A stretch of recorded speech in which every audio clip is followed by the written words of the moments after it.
Top stories, Rockton residents weighed in on what they want their village to look like years down the road.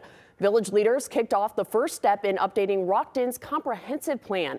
WIFR's Miriam Niesmeyer talks with village leaders and community members about what they would like to see in the next 20 years. The comprehensive plan is a long-term roadmap that helps guide growth, development, and infrastructure. Rockton leaders says this planning process will take 18 months, stressing feedback from the community is important.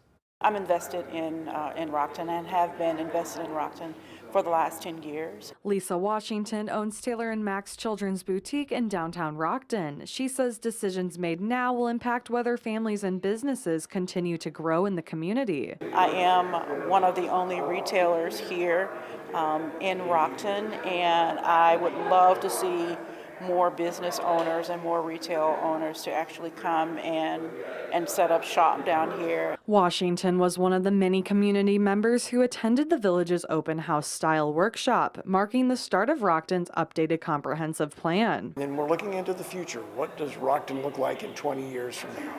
What kind of housing, parks, infrastructure that we're going to believe we need, and kind of get a plan in place. Residents moved from table to table, writing on sticky notes and answering questions about what needs improvement, the biggest issues, and what projects they would like to see. For longtime resident Joanne Alleman, safety concerns were a top priority, especially living right across from Stephen Mack Middle School. She says the amount of people who speed is concerning.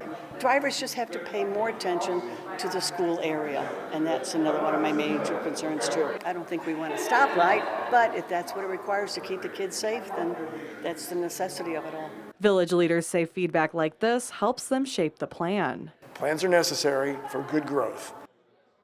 For residents who couldn't attend Thursday's meeting, feedback can still be submitted online through the village's comprehensive plan website. Thank you, Miriam. And leaders say once the plan is finished, it will be reviewed regularly and updated as the community continues to grow.